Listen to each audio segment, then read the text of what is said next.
Hey guys, welcome back to my channel. Next গন্তব্য তোমাদের সাথে শেয়ার করব। এই জায়গাটা ছিল বেসিলিকা অফ বোম জিসাস। এইখানকার সম্বন্ধে আমি খুব একটা তোমাদের সাথে বলতে পারবো না, বাট যেটুকু আমি জানি সেটুকু তোমাদের সাথে আমি শেয়ার করব। এই জায়গাটা না ভীষণ সুন্দর, ঢুকতে গিয়েই আমার না বেশ পিসফুল একটা শান্তি লাগছিল। আর এইখানে হচ্ছে মেন যে ভেতরে কোনো রকমই কিন্তু ক্যামেরা অ্যালাউ নেই, একদম জাস্ট বাইরে থেকেই ক্যাপচার করা যাচ্ছে শুধুমাত্র, তাই সেটুকুই আমি ক্যাপচার করে তোমাদের সাথে শেয়ার করছি।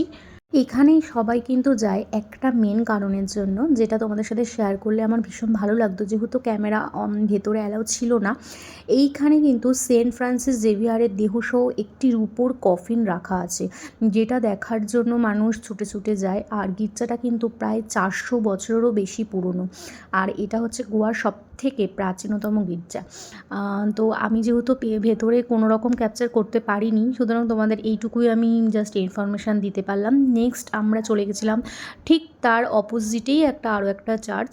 এটাও ভীষণ সুন্দর। গোয়ায় প্রত্যেকটা চার্চ পুরো দেখার মতন, প্রত্যেকটা জায়গায় গিয়ে ছবি তোলা তো মাস্ট। আর যেদিন আমরা গিয়েছিলাম এই দিন ছিল যখন বেরিয়েছিলাম, পাড়া রোডে ঘুরছিলাম, তখন ওয়েদারটা তো আলাদা ছিল। আর এখন যখন বেলা বাড়ছে, ওই সময়ের ওয়েদারটা ছিল ভীষণ পরিমাণের গরম, আর সেরকমই কটকটে রোদ উঠেছিল। তবু ঘুরে ঘুরে সমস্ত ভিডিও ক্যাপচার করছিলাম। ভিডিও করতে গিয়ে দেখছি এত রোদ, ফোন হ্যাং করে যাচ্ছে। তো কী আর ভিডিও করব, তো যেটুকু পেরেছি সেটুকু তোমাদের সাথে শেয়ার করলাম। এই চার্চটা দেখার পরে আমরা ওখান থেকে একটু বেরিয়ে আমি এতটাই ক্লান্ত হয়ে গেছিলাম যে আমি একটা ম্যাঙ্গো আইসক্রিম নিয়েছিলাম। এটা খেতে খেতে একটু কথা বলছিলাম, একটু বসেও ছিলাম। সামনে গাছ দিয়ে পুরো রাস্তাটা পুরো ছিল, ছায়া লাগছিল, একটু ভালো লাগছিল সত্যি কথা বলতে।